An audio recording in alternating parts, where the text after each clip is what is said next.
Just accidentally showed you that there's a track with KEB there. So has anyone ever seen what a cease and desist looks like? Fine. Hi, I'm Rishi, and this is the Noods Levels Tread Production Masterclass, supported by Youth Music and Footlocker. And I'm here today with the inimitable Denham Audio. Hello, everybody. Nice to Thank you. Yeah, hello, mate. You all right? Hello, I am. Happy to be here. Yeah. Been looking forward to this. Gorgeous. What a day. Who are you? So my real name's Perry Ashwood. I am a DJ and producer, currently based in Sheffield. I've been producing music for about, I'd say, 14 years, which feels quite insane, really. But yeah, started making music when I moved to uni in Sheffield, and here I am, I guess. Never look back. Yeah, that's it. Started making embarrassingly deep house, so please don't Google that. But then started to find my sound in breaks and jungle, and yeah, that's the journey to now, really. It's incorporating all the sort of influences I've had over the years into my music, and yeah, absolutely gorgeous. And we'll be getting into a whole host of different specificities of that as the talk goes on, of course. Just so you know the format, it's a 1 hour sort of production masterclass talk, etc., followed by a 30-minute Q&A at the end. So please hold your questions till then. But yeah, I mean, what should we just crack on, I guess? I think so. Let's go. Yeah. I mean, tell me, so your home studio, your comfort space, your creative zen area, tell me what that is comprised of. So it used to be just this laptop here. I've started to move more out of in-the-box software and buying some hardware. So recently I bought a TR-8S, which is like a drum machine, and I found that quite useful for drumming out patterns and just getting grooves and ideas down, and then also then reincorporating that back into the tracks that I'm making. So I find that a good way to find as a foundation of starting something, especially if you don't have a preconceived idea in mind. So it's quite easy to program. It's got all the different sort of drum hits, hats, claps, snares, etc. So it's quite fun to build a moving track on the go, which is quite nice. Yeah, I guess it's just a little more tactile as well, isn't it? Yeah, exactly. I used it in a remix recently where I just looped the vocal from the remix, and I was just, messing around and drawing in the drum patterns. I was like, okay, sounds fun. And I was like, okay, cool, now I feel like this would happen, and then I can do it. And so it feels a bit more hands-on, organic way to produce. Definitely more than dragging and dropping stuff like I have done on here, which I do a lot on the move, really. So yeah, I mean, speaking about on the move, you obviously you tour a lot. You were just touring in Asia, Australia, New Zealand. How was that? It was wild. I was away for 8 weeks, I think, so a long time away from home. Didn't get as much production as I thought I would done. The idea was nice, all these long flights, all this downtime, but the reality was I just want to sleep, so didn't get much done. But I do travel a lot, so a lot of time I actually spend producing is on the train. I like to get ideas together for sessions that I'm doing and just present them sort of half-baked, I guess, and then sort of fleshing them out with the person while I'm there, which is kind of what we've got on screen at the moment. So I was doing a session with an MC from Sheffield called Coco. So I was in London, so I was on the train back, and I was like, right, gonna make some ideas. So got a lot of samples that I've collected over the years, and I'd like to just sort of chuck them into Logic here and just build out a cool loop. And then, when he decides what he likes, it's cool, we can move and work into that properly. So I'll give you an example of please. Some of the stuff. So the first one is this little garage loop. So it's just a few drum loops. I made this bass line in Serum. A nice little preset off of Splice.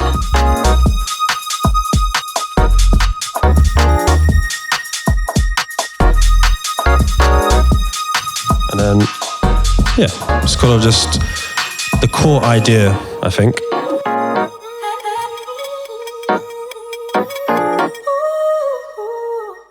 So I'd say these are just ideas that you've kind of thrown together, and you've got maybe several of these, and then you go to the session and then see which one fits. Yeah, because I think, you don't know what someone's really going to be into, so spending a lot of time fleshing out a 5-minute track to then be no, I don't really like this. It's like, well, you know, it's better just to get as many ideas on the go. So we've got this nice little garage loop. So I've also got this different loop here, which is just really a bass sound I liked, and a drum beat. That's literally the simplicity of it. But you can kind of get the essence of what a track would be with that. So yeah, you know, it's something to build on, but it's definitely got the essence of a track. So yeah, it's definitely enough there to kind of envisage where you know, a potential track might go, especially with a vocalist, of course. Exactly. So that was the one that Coco liked. So I will show you how that actually progressed. Beautiful.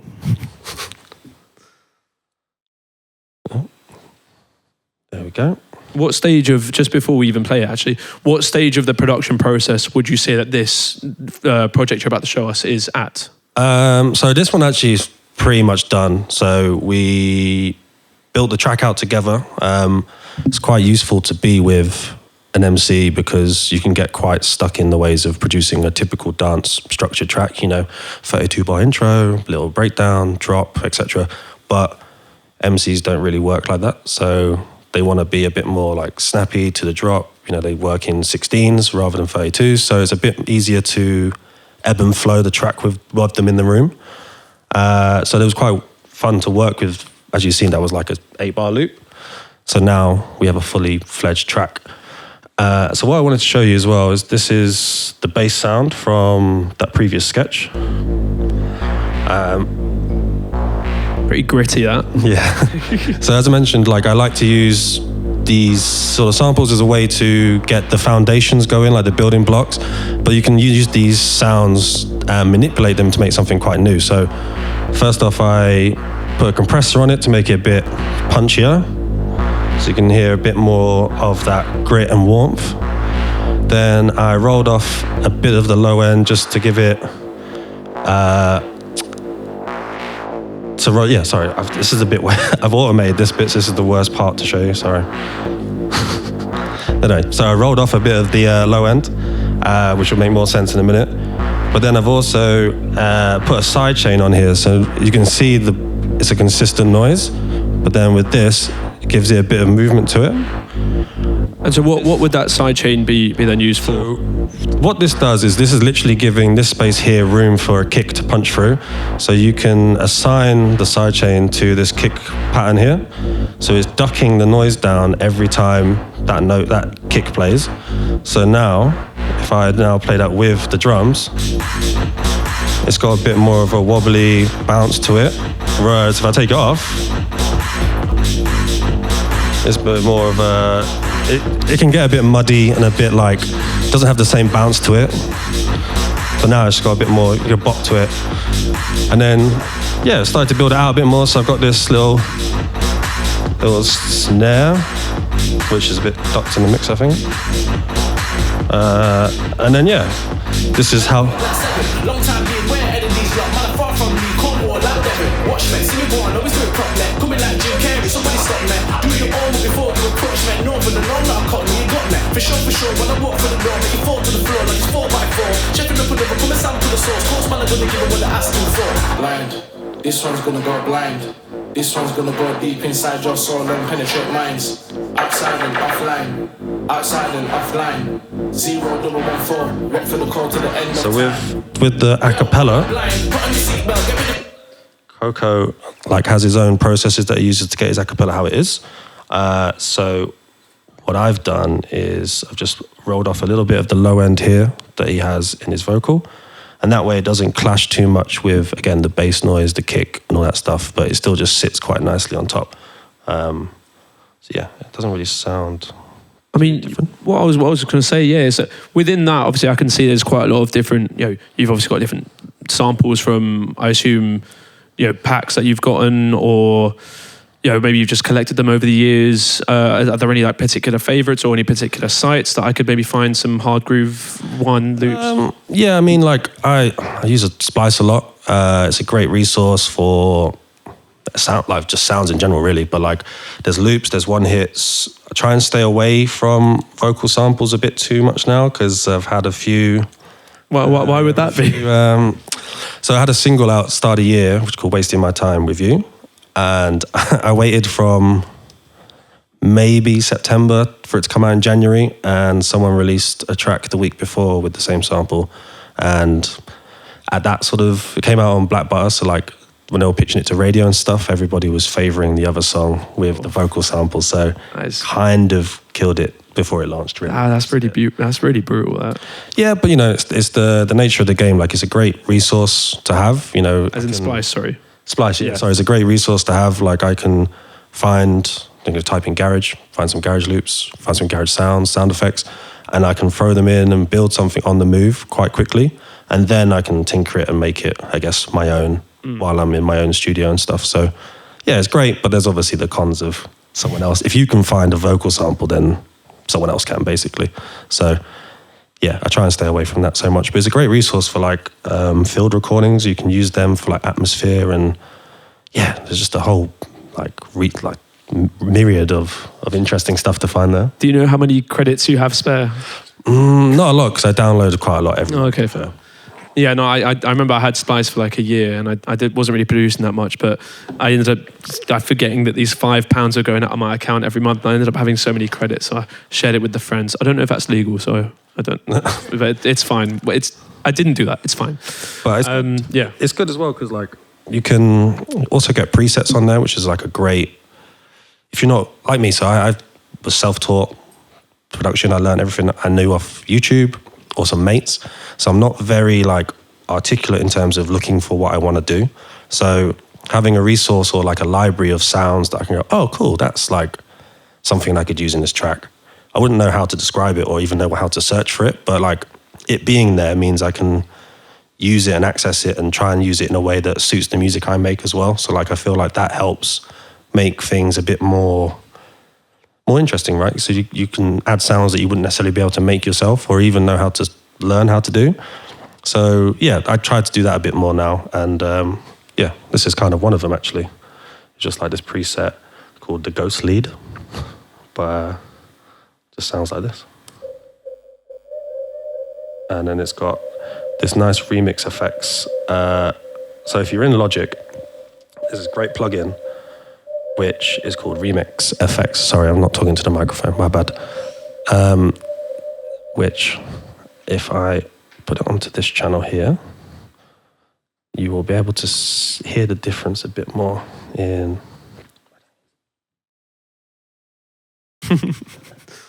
Right, sorry. So, it's called Remix FX, and what it does is basically like the effects on a DJM, so you can gate stuff, give it again a bit more movement.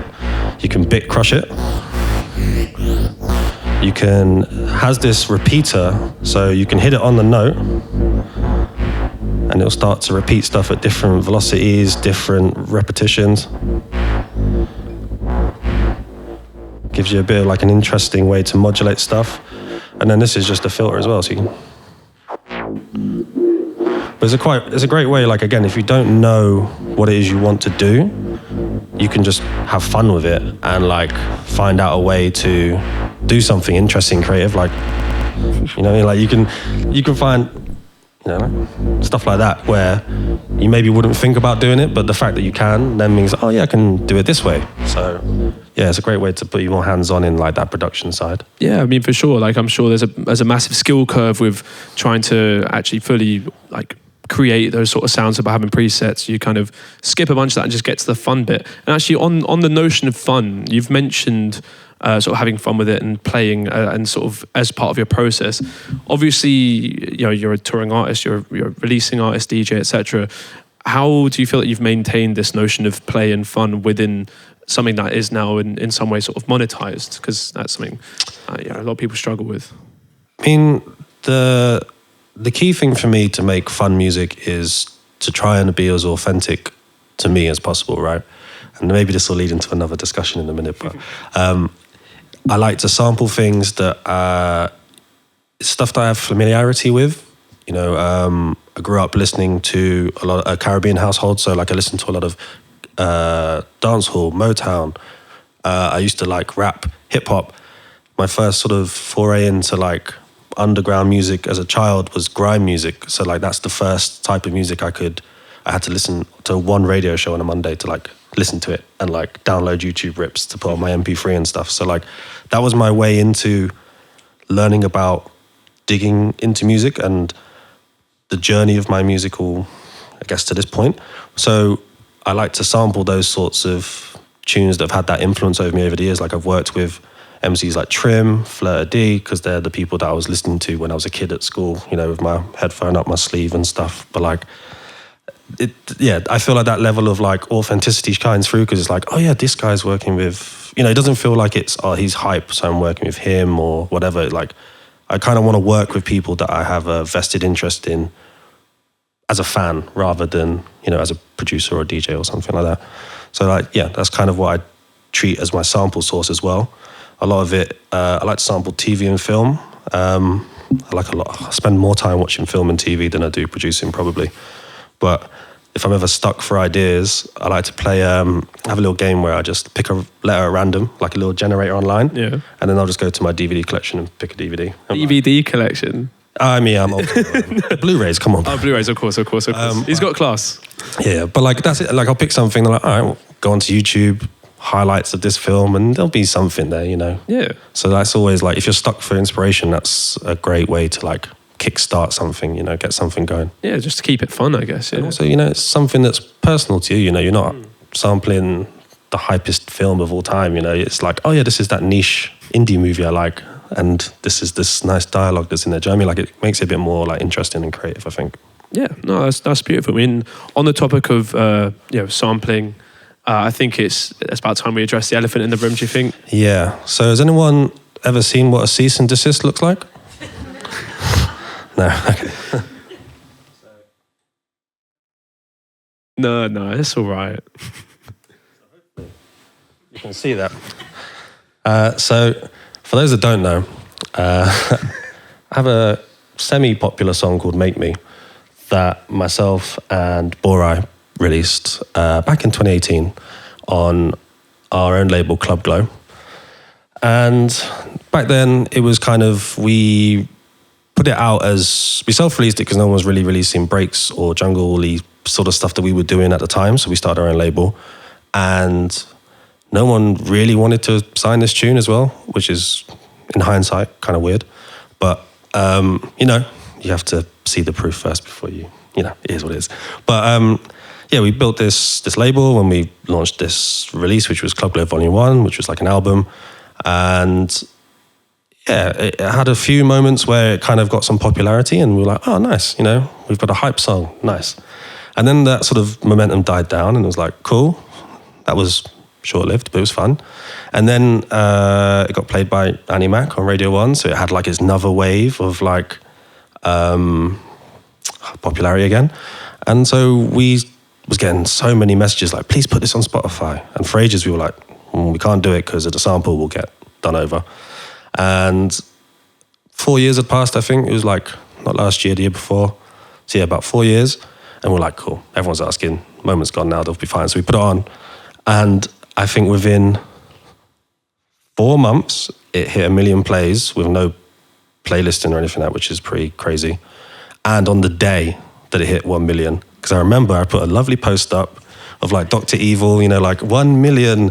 And yeah, this bad boy came through saying, yeah, shut that down, please. And we had like some remixes being pressed up, which I think got scrapped. I think Boris might have the plates for him actually, but they never saw the light of day. And then, you know, we messaged him, was like, look, you know, this obviously has some momentum behind it. Like, would you be interested in signing it?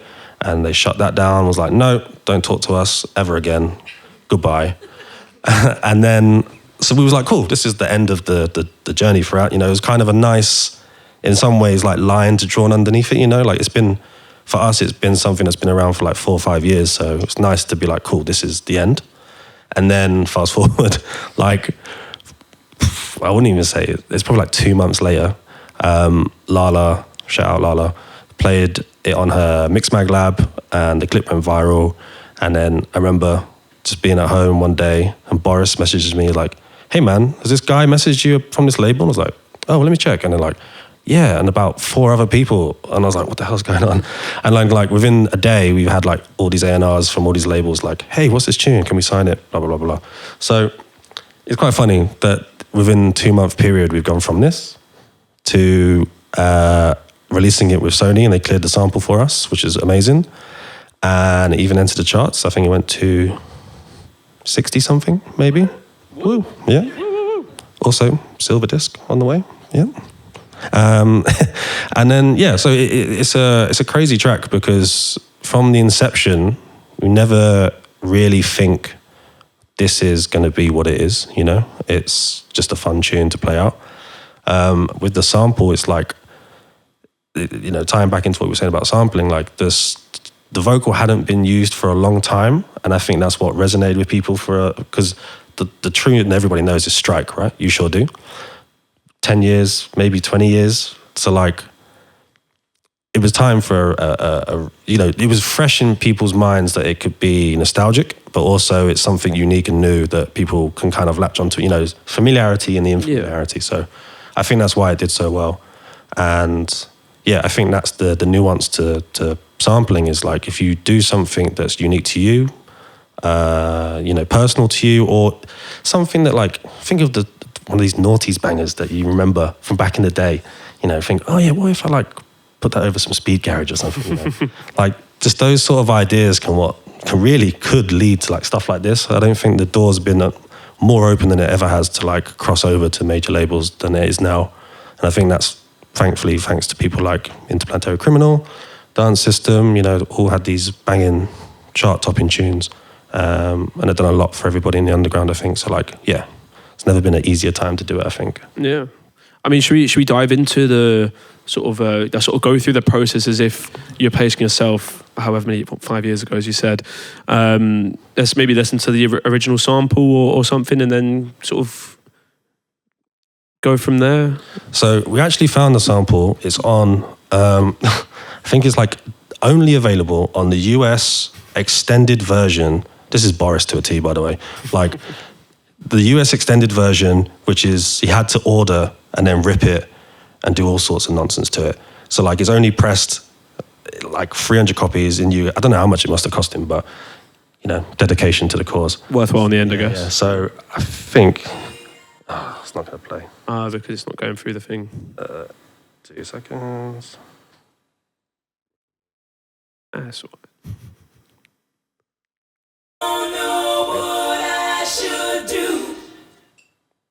That's literally the rip. Can we hear it again? We will. You know what? I might even just quickly.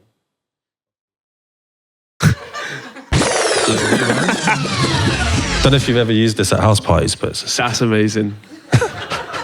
I need that.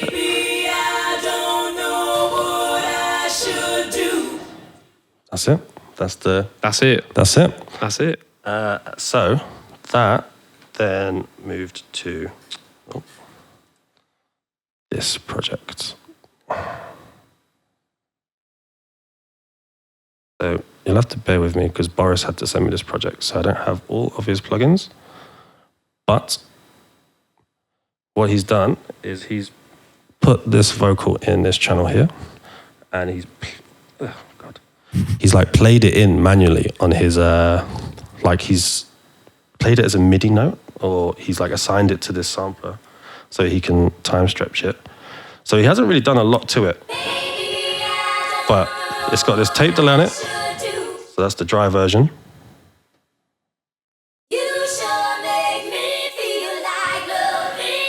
But here's the delay. Let's put some saturation on it just to give it a bit more depth, I think.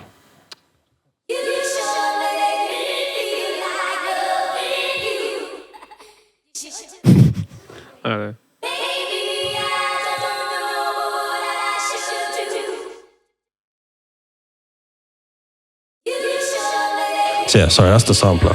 So he's dropped a file in here, and then he can manipulate all the filters and stuff. So there's all the pitch. So he's affected the pitch, changed that some tones. that's what it sounds like originally, right? So mess with this a bit and get this. God, sounds awful, that, doesn't it? But yeah, so that's how we manipulate it, really. What was it like collaborating with Boris on this? Obviously, you've knew each other for a while, or what's your relationship there? So we initially met. Well, we hadn't actually met at all when we made this track. That's the crazy thing of the internet. But we started this whole label, made a whole album together, just remotely. Like we connected through. I think there was me, Mani Festo, Borai, LMajor, which is Club Glow. We all kind of gravitated towards each other because we were the ones making similar music at the time when people weren't really making 130 breaks and jungly stuff. So yeah, I think naturally we gravitated towards each other, and then it's like, oh cool, I like what you do. Let's make some tunes together. I think Boris had just had that Anybody from London tune, which was, I couldn't go anywhere without hearing that for a while. So like that was already putting him on my radar, and then we just connected online and, had the same sort of love for that sound. So yeah, naturally we ended up just making a lot of tunes together. I'd send him some ideas. He'd like send me back some finished tracks, vice versa. And then we had, Club Glow Volume 1. And then this is the track that everyone knows, really. Oh yeah, I know this one. Have you heard it? Yeah, I've heard it. The from the thing with the You might have heard it on like Match of the Day, maybe. Oh yeah. Humble brags and stuff. Yeah. Nice. I'll set you up for it. Sorry. But yeah, it was a crazy scenario. Like, never really thought something like this would ever have the momentum it does or did, and eternally grateful to like Boris, Sony, everyone that like allowed it to have the life it had. And it felt like that was also the end, like the perfect end chapter now, It's done everything it could do. I don't know what the hell more it could do. So I'm just happy to like be like, cool, it's had the life cycle I think it needed and wanted, so it was good. How much of this do you want to endure?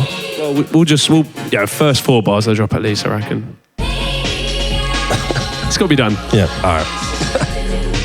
But then, in terms of how you engineered this track, then perhaps is there anything we can go into? I know this isn't your project, so we can't necessarily get too into it because you said it was Boris's. But either on the sampling side, perhaps, or I mean, I can talk about. I think I know Boris's studio relatively well.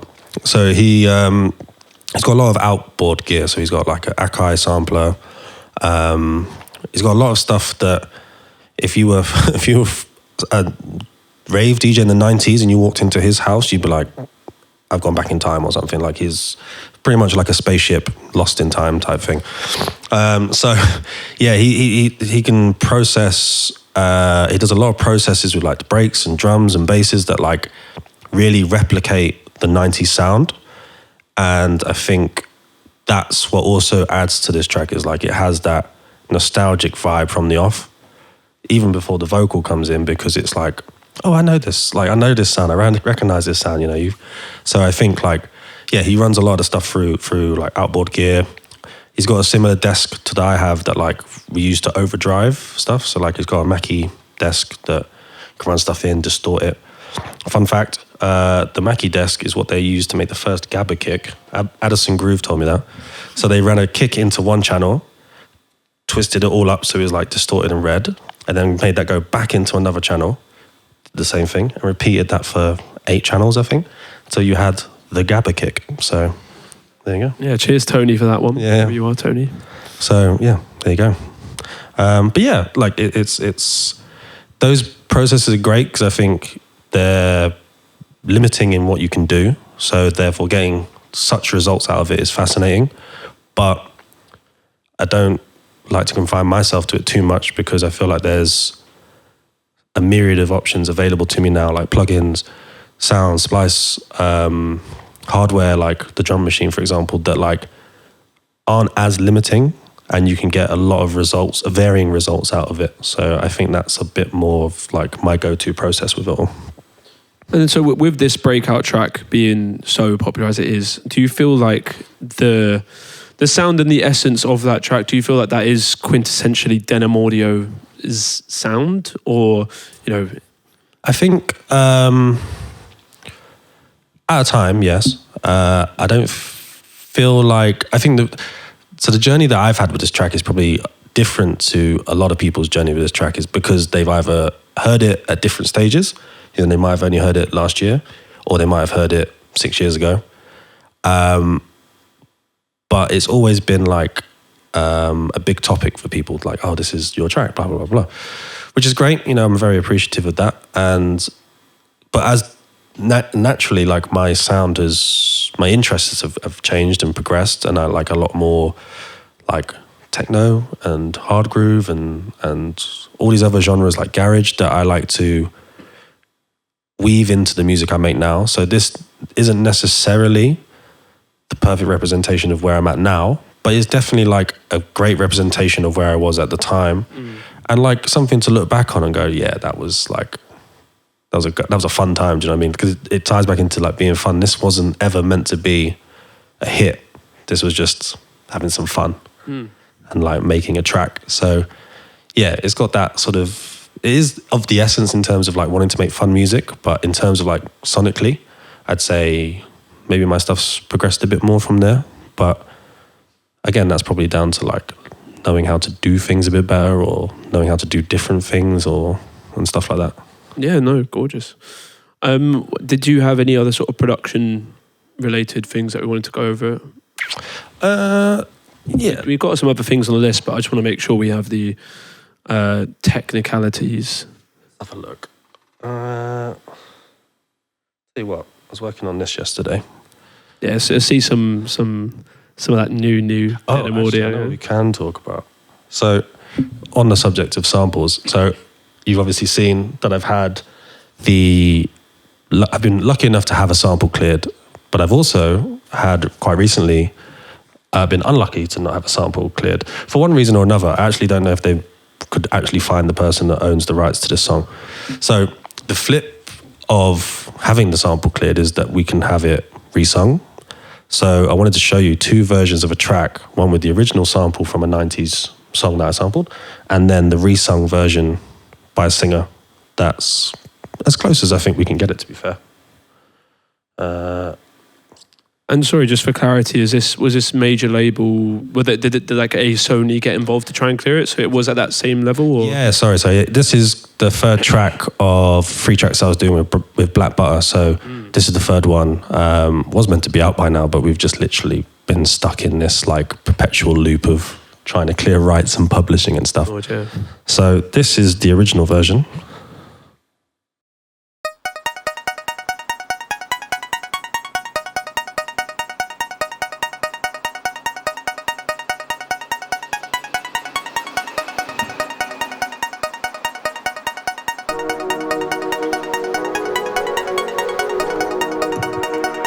Hands in the air, touch the lasers. Yeah. But I mean, this has been a song that we've had around for ages as well, so like, it's nice. Does anyone recognize the vocal?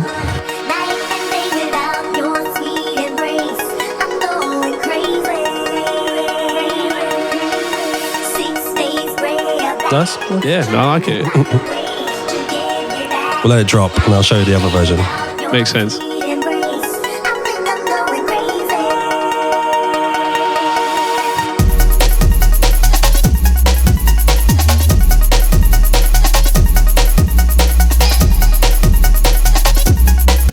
There you go. So that's the original version. And this is a resung version, as close as it's going to get. I'll skip a bit.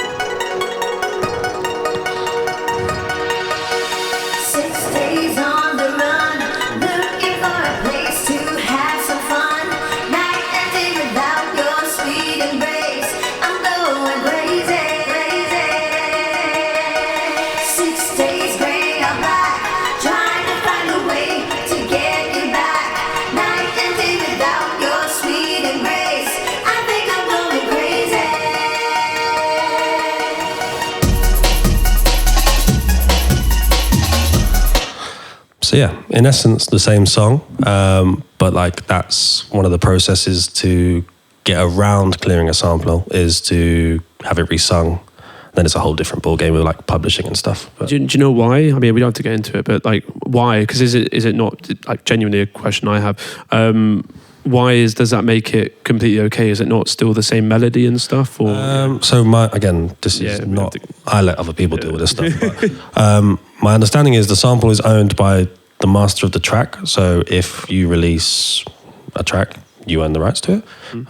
But because she's the singer, she has the publishing to the lyrics. So therefore, it's more dealing with her than the original vocalist rather than the label. I think. I see. That's my understanding anyway. Yeah, sure. Yeah. But I think it's a way to get around it because they still get like some sort of money out of it, but it doesn't mean that like you have to deal with people that haven't released music in 20, 30 years and then they're like, hey, can I, I'll take all of your money, please, you know? So yeah, that's like another process with going through sampling is like that's one of the ways you can sort of get around it, I guess, if you're lucky to be in that situation. But to be fair, my main like outlook for sampling is just like it's better to ask for forgiveness than ask for permission. Like as you've seen with the cease and desist, like by the time that come round, you know, people have already enjoyed that song, so like it doesn't really matter now. But the end result was they still wanted to put it out anyway. So like it's better to just try and do it and worry about the consequences later.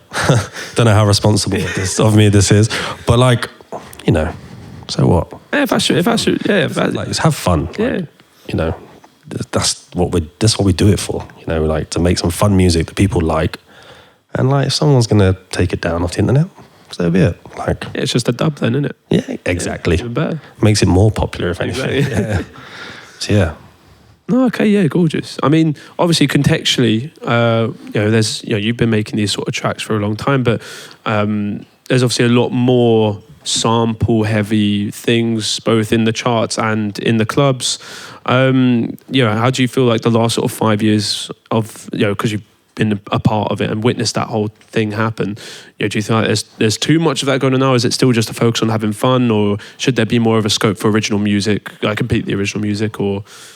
I think there's places for both. Like the edit and bootleg culture, you know, doesn't just exist now. Do you know what I mean? Like it's always been a part of dance music from the early days. You know, think about all those times where you'd have you'd buy like a noise CD, and you'd have like, I don't know, Britney Spears or something, and then it'd have like a million different like remixes, and you'd be like, all right, cool. Do you know what I mean? Like there's that. I feel like it's just the evolved state of that, you know, rather than them being label commissioned naff edits, they're now like bedroom producers and people that have making their first tune are making something that's hype and everyone's playing it. So like in that sense, it's great because it levels the playing field for everybody. Like you could have 10 followers on SoundCloud, you know, you put on this really sick edit, everybody's like playing it out. Happy days, you know. It makes that in a way is better than like me going, oh yeah, I've got this new like edit I've made. Do you know what I mean? And like people playing it just because it's me or something. Like I think it levels the playing field a lot more. But you know, equally, I think people could be a bit more selective with the stuff they edit. I think. No, that's fair. Like, you know, like I said, I like to edit stuff or sample stuff that I like rather than as hype. Yeah, okay. But I can see why people would do that. You know, it's a good way to get recognition. You know. Yeah, amidst a sort of a certain trend or a certain thing. Yeah, for sure. I mean, I definitely agree with you. I definitely have a certain mantra that if you make objectively good music, you will inevitably eventually get heard, get played, get respect, and all this kind of thing. It's just about sort of committing towards that journey. Yeah, there's a few producers. I won't say their names, but like they make really sick edits, and I'm just like screaming for them to make original music because like I feel like it'd be so good, but everyone likes their edits and that's what they're known for. So it's like, fine, you know what I mean? Like, that's your market. That's what you want to do. So who am I to say otherwise? Exactly. Yeah, no, completely fair. Any other bits we wanted to go through? Yeah. So we can segue into a bit of AI talk if you want. Mm-hmm. So I got sent this a cappella by a label to work on a little rework. which is a Big Ange tune called Wifey. Sorry, before you actually play it, sorry, what's the difference between a rework versus a remix, edit, bootleg? No, maybe not all of it. No, because I mean, I actually have no idea. I don't know. I mean, no idea. None of us do. Okay, no one does. Okay. No, I think a remix, you have the official parts. That's probably the easiest thing to define. Bootleg, edit, rework, is the same thing. So is this like an official bootleg by virtue of it coming from a label, sort of top down kind of thing? Well, no, because they ripped the acapella with AI, so I don't know how official that is. But I guess they have it pre-cleared, and they probably don't have the original files. So this is the best. The idea is to rip the acapella so I can build a track around it, to then get someone to sing it, and then that will be the track. Okay. So this is just a reference acapella. Yeah. For want of a better word. So in terms of the rework debate, I guess it's because everything else is being made from scratch. Yeah. So yeah. Okay. Cool. I wanna be your wife, in line B. Boy, you got me going crazy. When I'm walking down that aisle, then you'll see the queen in me. Boy, I knew it. I knew you were the one for me. And baby, I can clearly see what this love is truly genuine. Oh boy, I'm ready. Baby, you can take my hand. There's no other girl who'll get a chance. 'Cause you are my man. I wanna be your wife, in line B. Boy, you got me going crazy. When I'm walking down that aisle, then you'll see the queen in me. Boy, I knew it. I knew you were the one for me. And baby, I can clearly see. I'll cut it there. But so yeah, I was making this on the train, so it's a very rough, I guess this is my template of the track. So then when I get home and I can actually plug into my setup, I can crunch the drums a bit more, do all the stuff that everyone thinks makes a difference. So I mean, on that note, what sort of percentage of the how far is this to a finished? So for this is it's like what I was saying with the Coco track earlier, right? It's I like to make a conception of the idea. So this is kind of what it will sound like. It'll be more polished, sound a bit better, hopefully. And but is this the right direction? Do you know what I mean? Because if you don't like it, then I'm not spending more time on it, basically. So that's kind of how I go into these things, is unless you've got a brief or something. But yeah, I'd say this is 70% done. There's work to do. I'd probably spend more time doing all the finicky stuff, and maybe spend time changing the drums to something that might sound a bit better. But yeah, it's the core idea is there, and it's that's what I think is the best thing to do, because you can get in your head a lot about overproducing stuff. And I know some great producers that I've met over the years that never put any tunes out because they just overthink it. And yeah, I just think time's super limited. I got a few hours on the train, so cool. I've got 3 hours to try and make something that sounds semi-good and has the idea of what I want. So yeah, it's just kind of putting those constraints on you a bit can kind of help not overthinking things and going overproducing stuff and going too far into things. And then again, it kind of feeds back into the ease of having stuff like splice and sample packs and stuff, because you have these sounds you can just drop in and okay, cool, this is kind of the direction I want. I can tweak these to the usual drums I make or whatever later down the line when you have time to sit down properly. But yeah, for building blocks and just getting core ideas together, especially on the move, especially with time constraints, it's a great way to just really get into quick production, I think. I mean, I guess on the note, how many, I assume several, hundreds even, projects, ideas, sort of things have you sort of put on a canvas, and then how many, as a percentage perhaps, how many of them actually end up being something that you might even play out, let alone release? Or yeah, I'm notoriously bad for playing my own stuff as well, which is something I'm trying to be better at. When you say bad, as in you play too many of them or not enough? Not enough. Okay, fine. Okay. I don't know what it is. I don't know if every producer does this. I like to think maybe they do, but there's just so much good music out there that I feel like, why waste 6 minutes of this set with my own stuff? Or the flip of it is like, I've listened to this song religiously for like the last 6 months. I don't want to hear it in a club. Like, do you know what I mean? I'm working and this is enough. So like, yeah, there's times where I just psych myself out and don't want to do it, but I'm trying to get better at it.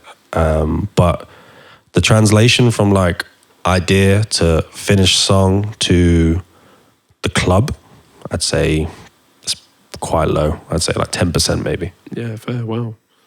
But also I think a lot of it is I don't always make club music. Like I make stuff with like some singers that I've been working with, and like it's not necessarily club music, it's nice music. Like I play more of my own stuff on radio, like mixes like that than I do in the club, I think. I don't know why, but I do. No, yeah, fair. Yeah, I mean, just we've got like 10 minutes left of this part before we hit the Q&A. If there's anything else you wanted to sort of dabble into, see how many dubs we can hear in the next 10 minutes. I don't know. Oh, Janbo, that's a good word. That'd be fun. Wonderful MC. Yeah.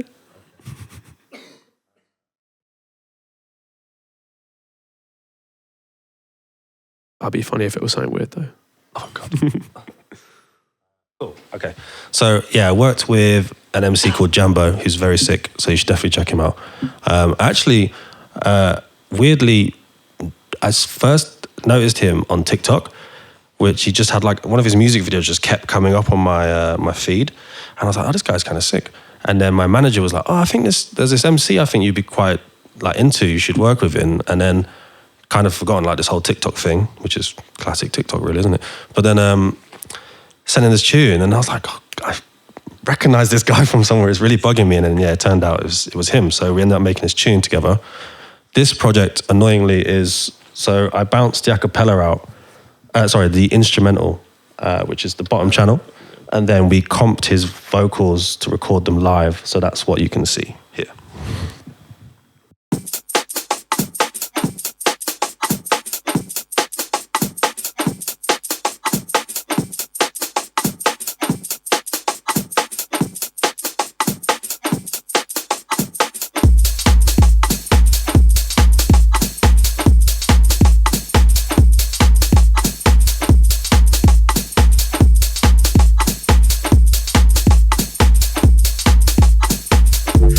Madness zone, out on road where anything goes. 900cc get blown, out on the road for the peas get known. Back into the madness zone, out on road where anything goes. 900cc get blown, out on the road for the peas get known. To the south side with the rap with the fondo. See gold bars with the flows I wonder. Come for the stars left with the ground under. Bring this old rap fly by with the horn. So these are, this is the version that we comped with his vocals. What do you mean by comped, sorry? So as you can see, like there's different layers to his like vocals here. So like different takes. So it compacts them down into like better takes, I guess. It makes it a bit more like full. So you can see some of them are doubled up. Sorry, I keep talking away from the mic. Like doubled up and stuff. So yeah, this is the Raw project. I don't know who that guy is. I don't know what's going on there. No, great.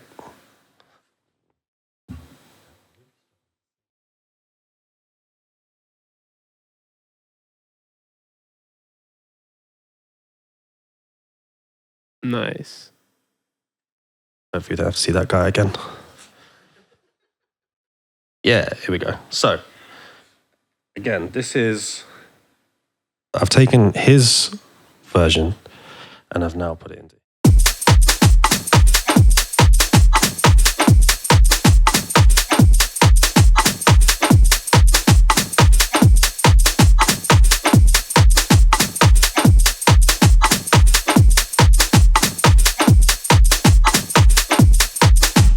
So what I'm going to do, so this is the raw vocal that we heard before, right?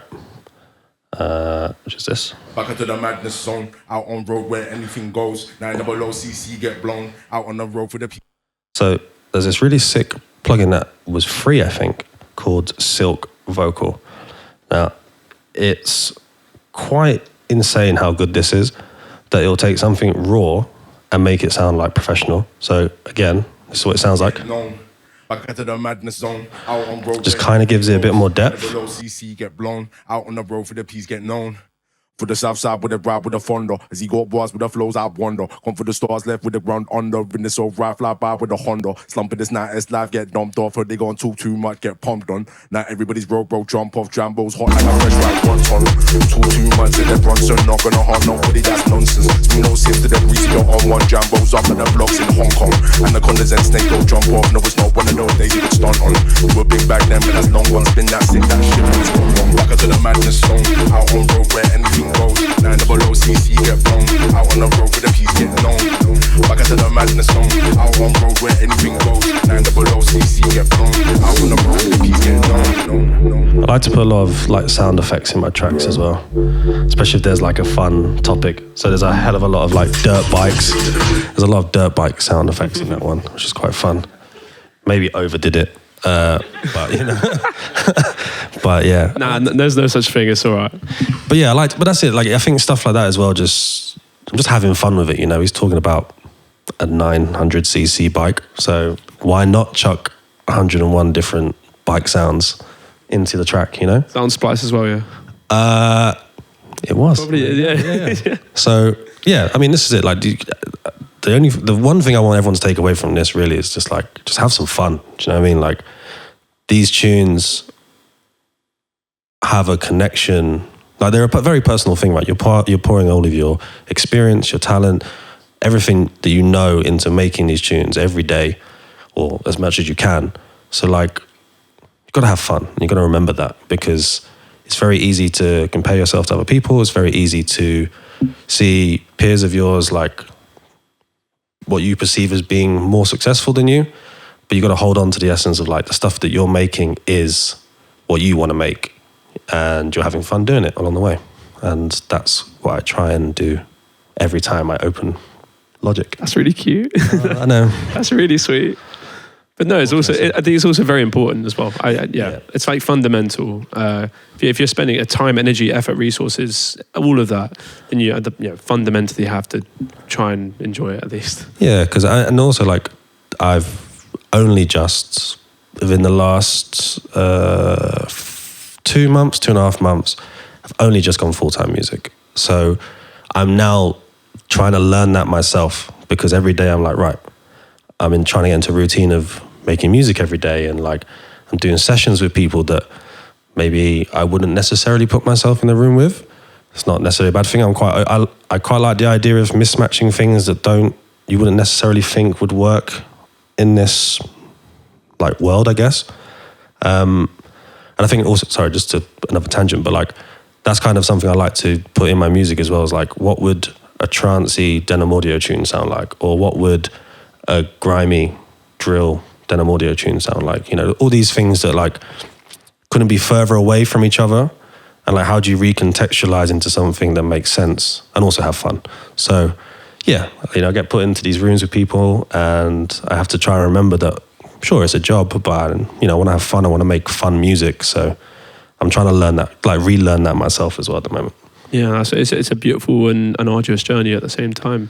Yeah. I mean, while we've got it up, I mean, Logic or Ableton or Reason. I don't know. No, I'm not getting drawn into line debate. Thought I'd wait the full hour and then be like, hey, so no. Yeah, I know Fraser put his foot in it. I don't know. I like Logic. I find it very easy for how I process what's happening. Like I can see it linearly as it goes along. I tried Ableton. Doesn't really work for me visually with what I want to do. So pros and cons, I guess. But yeah, this works for me. And also a lot of the people that I work with, like vocalists, MCs, they all use Logic because it's better for recording, apparently. Not my words before the internet crucify me. So, you know, it's been quite easy with that, because then I can just open like Jambo's project and then do all my stuff in that project, and then it's like super easy. So yeah, I like Logic. Probably won't move because there's like 14 years of trying to learn how to use this stuff. So I'm not bothered about trying to do something else now.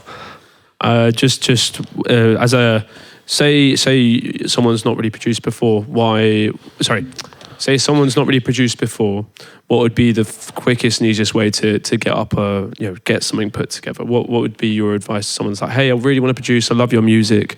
What would be the sort of first port of call? So the first thing I did when I wanted to learn how to make music was YouTube. YouTube is an infinite resource in like tutorials of how to make a side chain in Logic, or how to do this, or how to create a template in Ableton. Like whatever your door of choice will be, there's going to be a tutorial for literally every step of it. So YouTube is there. It's a great resource. So that would be my first step. And it also goes for like if you're buying hardware, it can be quite easy to get sucked into the idea of just buying loads of stuff. I like to watch the videos religiously for a month, and then if I'm not bored out of my mind, then I'll like buy it and like cool, then I can get into it rather than like buying loads of stuff. So yeah, YouTube's the first port of call. Obviously if you've got friends that produce, sharing that knowledge is invaluable. Like being part of a community or like a group of people all doing the same stuff at the same time, building something together like we did with Club Glow is like the perfect foundation for like something cool, because you're in it together. You're all invested. You're not trying to one up each other. You're all just building something together, which is nice. And then like some of the best advice I got was from Hodge, Bristol legend. I went to a show of his when he played in Sheffield once to get his email because he couldn't find his email online anywhere.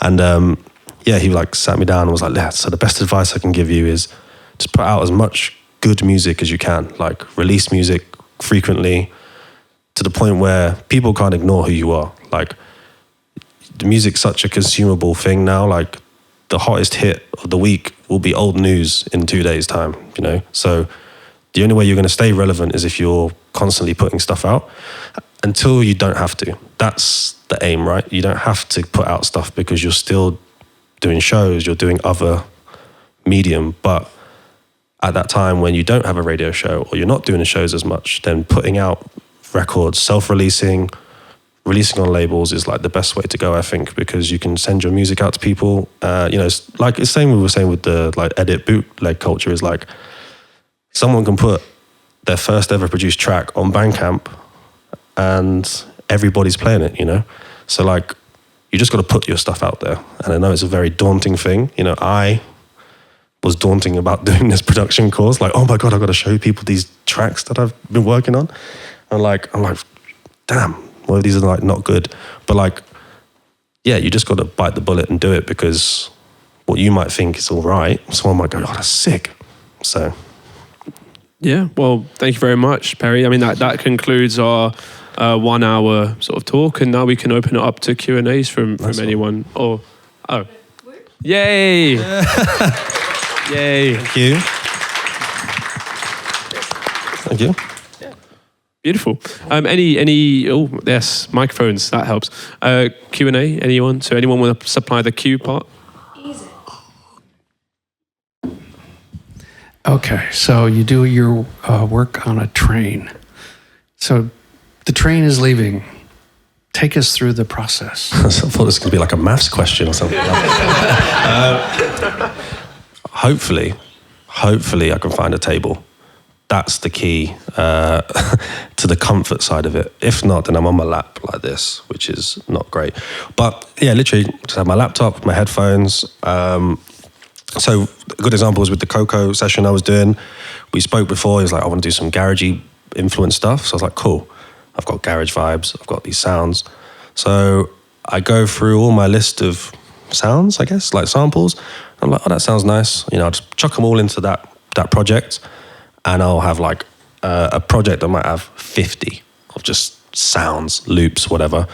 And then I'll just start listening to them and then try to match them up and figure out what works together. And like I say, try and get as quick as possible as many ideas down that we can then build out and explore later. So yeah, it's just about like going through the sounds that I have, and then just sort of trying to marry them up and get like a nice vibe going for each one, to then take it to someone and go, cool, which one of these do you like? Let's work on this. And then there's some external influence in how that then builds out to the finished result. So how do you get your samples and stuff together before you leave? And do you use Splice on the way?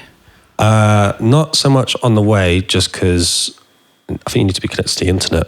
But basically, I have a sound library of just all the samples that like I've had sample packs for over the years, stuff that I have downloaded from Splice that will be locally saved, and then I might just like type something as silly as like dark, you know, and then they'll like, oh, this is because all these samples have stupid names, you know, like UKG_darks_ like bass with like 7 Zs or something.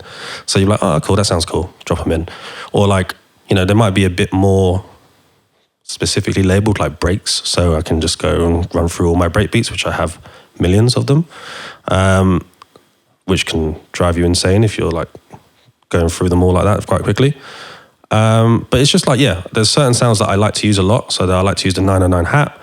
There's a few kicks that I like, so there's sounds and effects that I like to use all the time, so I just drop them in automatically. And then it's just about filling the gaps and like trying to find something that fits the vibe of what I would imagine this track I want to make is, if that makes sense. You know, I'm working with Coco, he wants garage, so I was like, cool, what's the sort of stuff that Coco would like? So with the track that you heard, he's obviously a Sheffield MC, so Sheffield's known for its niche, its bassline, so how do I make a Denham Audio niche/bassline inspired tune that makes sense for him but me? And that was the result, basically. Thank you very much for your question as well. Yeah, thank you. Any other questions? Yeah, sorry, forgot that bit. Do you ever find yourself making music that's outside of the Denham Audio sound that you struggle to release or struggle to know what to do with? Yes. Let me show you, actually.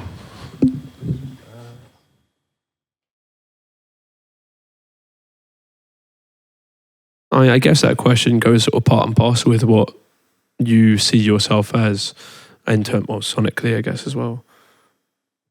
Yeah, so it's a good question, actually, because after Make Me came out, I kind of had it was either double down and make more Make Me 2.0 type tracks, or just go as far west with it as possible. And I think that's kind of what I did for a period of time. I just made really weird stuff, I guess. So the result is, one of them is this tune, and I think I've just accidentally showed you that there's a track with KEB there. Whoops. Yeah, humble brag, maybe? Yeah. So it's this one. So this is a bit more soundscapey. And yeah, again, there's tying back into like the Splice thing. There's a lot of like soundscapey field recording sounds on there that you can use for atmosphere, and again, like it's kind of got the foundations of like what I would say a Denham Audio track may be, but I was just trying to be a bit maybe too far the other way. I might skip it a bit to this breakdown. But yeah, I do a lot, mainly because I never always have a preconceived idea of what I want to do. So the idea of just making something is always better than just not doing something, I think. So yeah, stuff like this. And I guess what would you do with this then? I feel like this would be something that you could, so I actually wanted to send it to, there's a singer called Lives that I absolutely love. So my idea was to get her to sing on it. But yeah, I guess it's like, I'm kind of sticking them away for like a rainy day if I do like an album or something. But yeah, they don't really have a purpose at the moment, but they're just there. And like, sometimes it's nice just to flex that creative muscle a bit and like do something a bit weird, because you can get stuck in your ways. So yeah, it's nice to like do a little reset that way, I think, as well. So yes, I like that one. That's cool. Question. Thank you for your question. Lovely question. Any other questions? I'm sorry, I have a question. Oh, hi. I know it's a bit, I've got the mic, so. Where are we looking? Sorry, guys. When you originally made Make Me, you said that you really thought you believed in it, but then when you were sending it out, just no one was responding that the way you had originally thought. that can be like crushing. I'm just wondering how you got through that kind of like feeling, and how, you know, and how you kind of carried on, kind of going, oh, I can do this. So the first track me and Borai made was a track called 6 a.m., which was like breakbeat hardcore style track.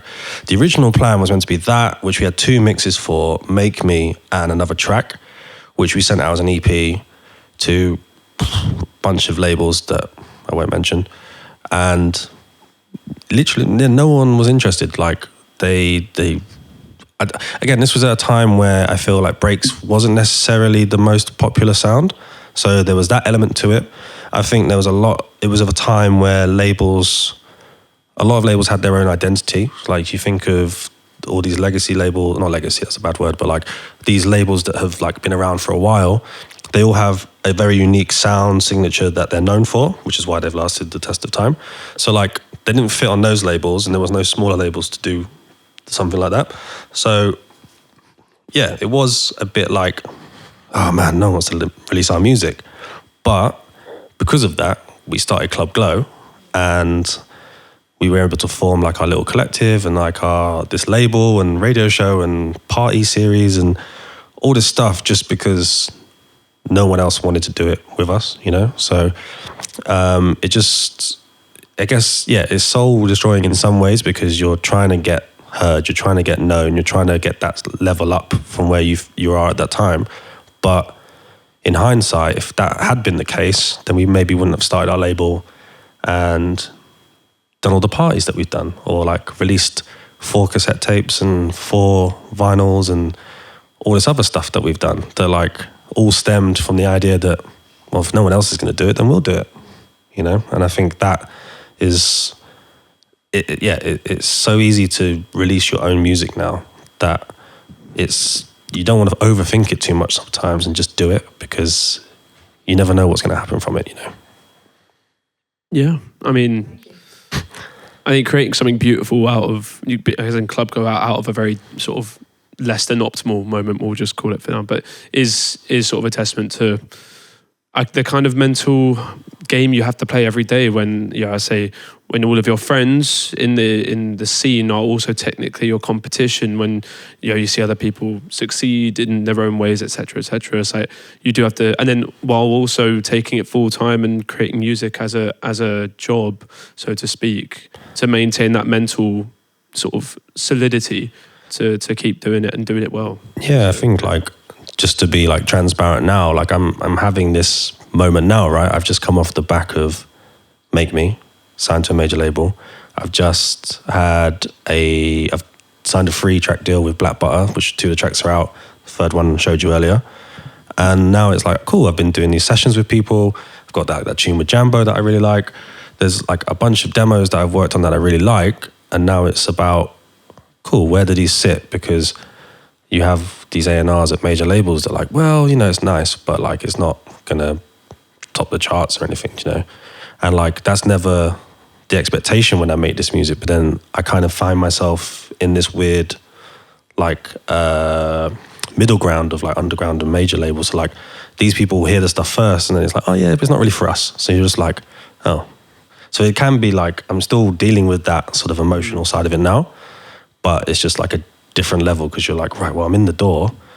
Why aren't you trying to sign my music? You know what I mean? But yeah, it's just a constant, I think it's always a constant feeling. It probably stems back to why I don't play my music that much, because I'm just like, oh, there's better stuff to play, Yeah, no, fair, but, yeah. Sisyphus-esque, but yeah. Yeah. Any other questions? As there's a gentleman in the back. I've always wanted to see that. Yeah, I was going to ask, you mentioned not playing your own music much in sets. Do you feel like that opens you up to not having to make stuff that's like club ready all the time? Yeah, definitely. Like a lot of the stuff I showed you now would probably sound awful in a club, just because I don't really mix as I go along, which I'll probably get crucified online as well. But yeah, like I will make something until it's like, I make something to like 90%, I think. And maybe I'll test it out. If it's something that I think will probably do well in the club, then I would. But I never have that preconception when I start stuff. Like again, the great examples like that Coco tune. It's like, it might sound like a club tune in terms of like the structure with the 4/4 beat, the bass line, the MC, but it's a 2-minute something track. So it's not even really a DJ friendly track. So like it's stuff like that where if I'd gone into that session thinking, cool, I want to make something that DJs are going to play, I'd probably have already set that out in a different structure for him to work to, rather than me trying to produce something for him, if that makes sense. So yeah, I just don't really play a lot of my stuff, I think. Thank you again. Any other questions, perhaps? Gentleman down the front. You want to say that? Well, no, not so much. It's, no offense, mate. Sorry. Hi there. I was wondering, do you make any of your sounds from scratch, or do you always start with a sample? So I always start with a sample just because it's easier to get things going. But I have, at home, I've got myself a poly-N tracker, which I use for chopping up breaks. So again, put samples onto a SD card, put in there, can chop it up. With the TR-8S, it's already got preloaded sounds. Have been meaning to make my own kits for it, but it just sounds like such a chore, so I haven't bothered doing it yet. And then I've got like a Micro Freak, which I programmed to do bass sounds. So there is stuff that like, with the Jambo tune that was on before, a lot of bass sounds are made on the Micro Freak, but I don't have that on the go, so I have to kind of like placeholder stuff and just, because I have I've got a bit of a bad memory as well, so like if I don't do it then I'll probably forget. So having like placeholder stuff is good, and that's kind of, I make a lot of my production on the go, so it's just easier for me to just, get things down as quick as possible and then finish it at a later date, basically. I've got a question actually. Just sorry if I was someone else. How do you wish to be perceived as Denham Audio? I've spoken to sort of different artists about the way that they are themselves, but also the way that they would hope to be perceived by others. Obviously, it implies a level of caring about what anyone thinks, which you shouldn't. No one should ever care about what anyone thinks. But it's always an interesting sort of thought. What is Denham Audio, not to you, but to what do you think people perceive it as? What do you want it to be as well? Sorry, that's more the point. I think my answer to that, as of this year, has been, I want to be known as a producer, DJ. I don't want to be known as a breaks DJ, jungle DJ, whatever. Like, I just don't want that label. And it's not because I don't like that stuff anymore. I love that stuff, you know. It's given me such a building block to get to this place now, but I just feel like it's still a label, you know. And like people have had, like I was on tour and people are like, oh, you didn't play Make Me. And it's like, I've got other songs, you know. Like, so it's like trying to not ignore it, but like accept it, acknowledge it, but like build on it to like be something else. And that's like try to incorporate different elements into the stuff, into the tracks I make, and not sort of focus on like rehashing what I've done already, but like just trying to push it forward a bit more. And and that's the aim, really. Yeah, no, that's interesting to hear. Thank you. Question down the front.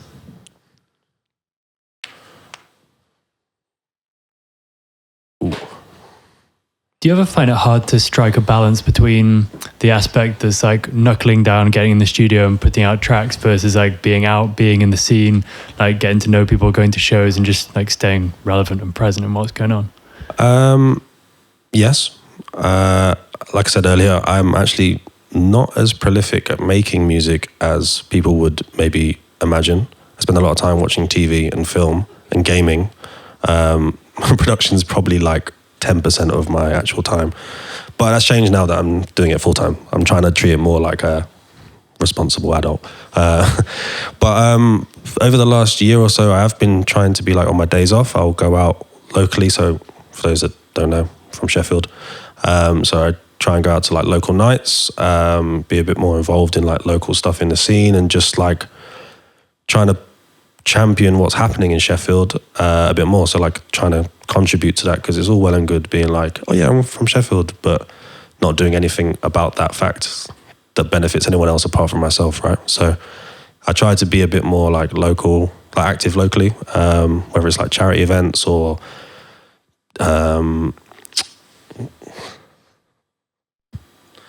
Oh God. Yeah, it's like doing like charity events or playing local shows for like discounted rate. But yeah, it's like just doing stuff like that to give back, because that place for me has a very like big place in my heart, because I go in there not being a DJ, not being a producer, and it gave me all the tools to be so, and I get to come here and talk to you about that. So being able to do that, to give something back to that is kind of like what I'm trying to do more of this year. Thanks. Nice shirt, by the way.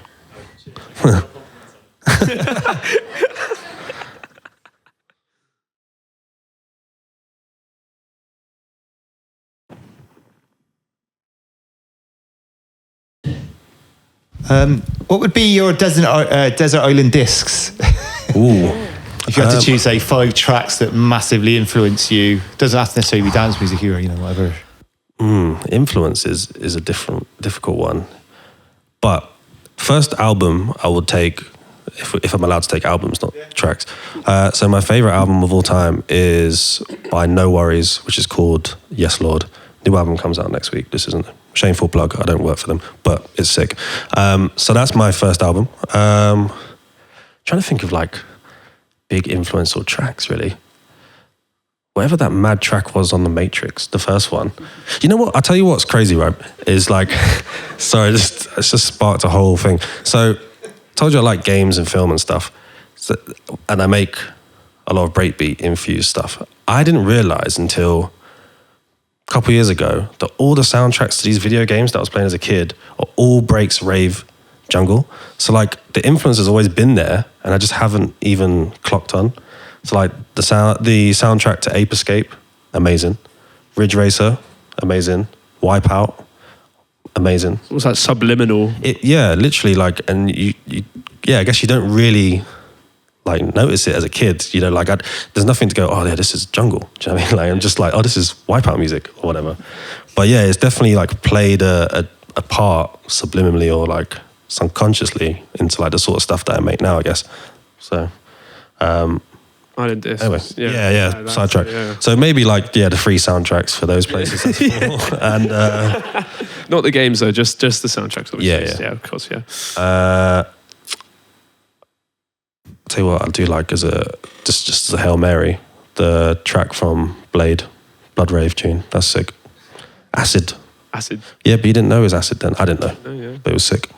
I mean, actually, on that note, would you ever consider getting into like doing any original soundtrack type things for whether it's TV, film, or games? Into sort of... Yeah. So actually, me and Boris, not long after we did Club Love Volume 1, actually, we wrote some music for a track called Raheem. A film called Raheem. I don't know if it ever came out because they were trying to get like funding for it, but we did write some tunes for like some of their dance scenes they were doing. But yeah, I mean, like I say, I love games, so like to be able to write video game music would be the absolute dream. Just to have a tune in a game would be ideal, like that would be like perfect for me. So yeah, I'd love to. Yeah, sick. Thank you also for your question. Any others while we're here? No? Okay, well... Oh, God, we'll go for it, so yeah, absolutely.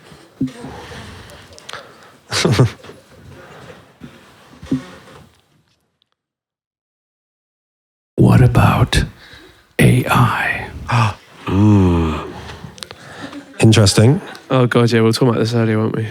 Maybe we should both share our thoughts on this because we were talking about this earlier. I am not against it. I think there's creative ways to use it. There's obviously some questionable ways, i.e. someone sending you an unofficial a cappella for a track that they want you to remake. It's quite weird. But I guess it serves a purpose if they've lost the files. It is, it's a tricky subject, which I'm not going to try and give you the definitive answer today.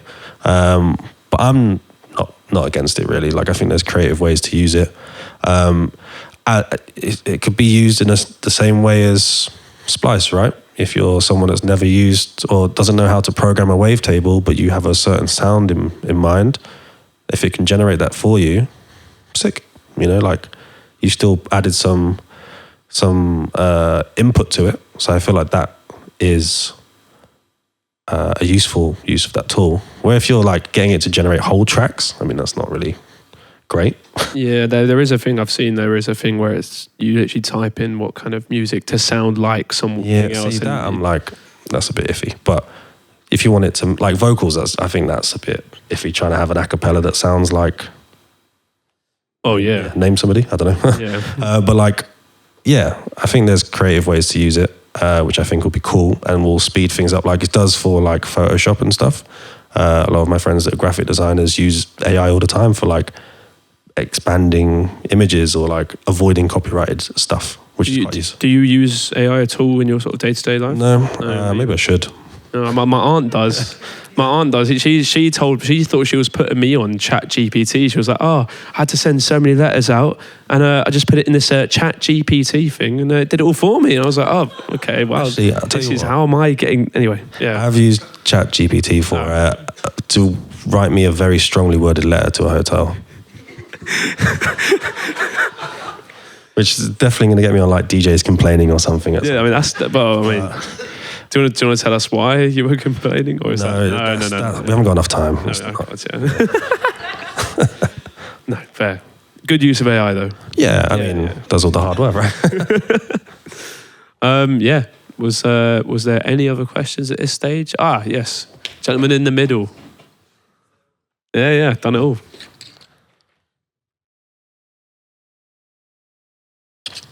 Hi. Do you have any tips and advice for promotion when it comes to self-releasing and like running your own label and stuff like that?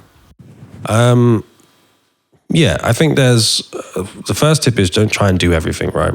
So like when we first started Club Glow, we solely were on Bandcamp with digital stuff. We didn't sell to any other digital shops, and we distributed physical to physical shops. We then 6 months after release, 3 months or 6 months after release, we then put our digital stuff onto Spotify. So what we saw would happen is we'd get an initial purchase of like the physical release of vinyl, the digital albums would tick through. And then we saw like once that went back onto Spotify, it was driving people back to Bandcamp to buy it as well. Because we were like, you know, if everything's there straight away, you're either going to stream it or buy it, right? But by staggering that approach, it kind of helped us keep the life cycle of a song a bit longer than it typically would. And I think that definitely helped us as a label because we were obviously releasing elsewhere, but it just meant that we didn't have a workload of trying to push all these releases out. We didn't have to like frequently release something every 4 months because every 4 months we're doing something new with the same release, if that made sense, you know. But then 6 months in, we're then getting a new release out on Bandcamp, but then we're then releasing the digitals for the other track on Spotify. You know what I mean? Like it starts to stagger it, and that there's always something that's keeping your name relevant. Like I mentioned earlier, like you're constantly promoting something. You're constantly talking about this new release is on Spotify. This release is just dropped on Bandcamp. But you're not having to produce new stuff. You're not having to overwork yourself in making that content. So I think that's a great approach to have. In terms of actual promoting, I mean, we use Instagram. We didn't bother with Facebook. Didn't bother with Twitter. You know, like all these things are too much to manage 5 different social media accounts. And like all of them have their own algorithm. All of them have their own different content format. Like it's just a laborious chore to try and make 5 different versions of one thing. So like pick the platform that works for you and just put all your energy into it. Like you'll definitely see it grow a lot more than trying to stretch that resource over 5 different like promotional platforms as well. I think just on that, touching on that note, not as specifically as a label, but also as an artist, how are you? Something I think maybe even a lot of us or all of us are even dealing with is how are you dealing with the sort of contentification of art as a whole, I guess? Yeah, I mean, I'm notoriously bad for like getting content. The amount of times my manager's like, make sure you get some videos tonight. And I'm like, yeah, I definitely will. And then the next day, did you get them videos? Nope, sorry.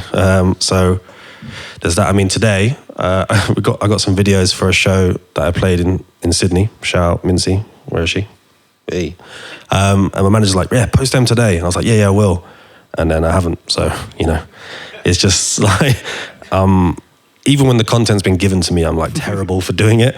So like, it is, again, it's just a chore. Like it sucks the fun out of trying to be creative, because it's like I spend more time worrying about when's the right time to post this video. Because like, let's say I do this now, like tomorrow morning, I'm like, oh, it's 10 o'clock. I've posted my video and it doesn't bang, right? Then like, I'm like, oh, I should have waited, or I should have done it yesterday, or when's the best time to do it? And like, I don't want to swear, but like, I just don't care. Like, I just want to post something that I enjoy. And I'm like, all right, cool. But naturally, I'm always like, oh, I should have waited, or and something. Do you think that takes a bit of a toll on your sort of, on this mental game that you have to play every day kind of thing? Yeah, it does. Or is it just not something you sort of think you're like, all right, I'm not good at it, whatever, don't think too much about it, crack on? Yeah, I mean, I'm not very, I try to distance myself from it. Like, I'll post something, done. I try not to read the numbers. Not really, like, I'm not too fussed about the numbers, you know what I mean? Like, I don't meticulously watch them. But you can see when stuff outperforms things, right? Like, I was on tour, we're posting some pictures of like, oh, we're playing Japan tonight, or Tokyo. And then was like, yeah, woohoo, cool. And then we're like, here's a food like reel of all the stuff that we ate. And then was like, haha, sick. You know what I mean? Like, and you're like, oh man, like, more people care about us eating ramen than the fact that I'm playing some festival in the forest. You know what I mean? Like, it's just like, what's the point? Yeah. Like, people don't want to, or like the perception is people don't want to see the stuff you're promoting, when that's the whole point of your social media. It's yeah. No, fair. Thank you for answering that question. I mean, I probably have time just for one like a little one, a cheeky one. There's a little cheeky one over there. There was two, I think. I saw a little cheeky one up in the corner. You spoke earlier about people having lots of tunes on their hard drive, not releasing them. Do you find you struggle with that? And how do you finish tunes, basically, and how do you not strive for perfect every time? I try and, so the habit I got into when I first started making music was, I'm going to try and make something every day. Like, whether it's a preset, a sketch, a loop, a full track, if I can, like just something. And then that has now evolved over the years to, I'm not going to export something out of here until I feel like it's done. And so if something leaves this pile or this window into a folder of like demos, then I'm like, cool, I kind of like, it has my backing to like do something with it.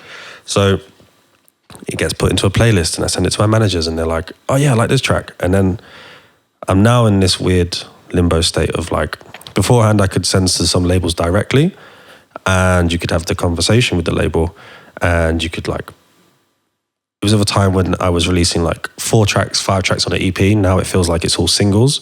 So like you can make 30 tracks and now you know only one of these tracks is going to get picked up, or like 2, 3 at the most. So you spend a week, make 5 tracks if you're lucky. You might make a couple of tracks a month or whatever.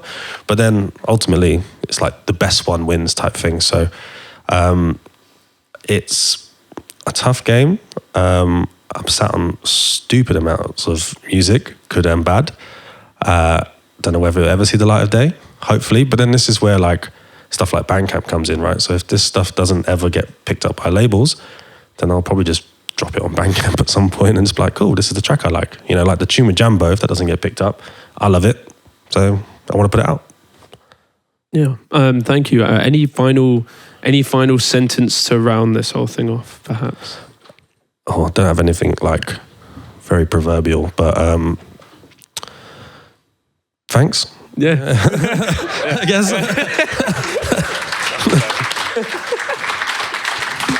Again, shout out to Noods Levels for their Treads Masterclass and Youth Music and Footlocker. Yeah, thanks everyone for coming down. Yeah, thank you everyone. Now, there, round of applause to you. Thank you all for coming. In the rain and the storm as well. Amazing.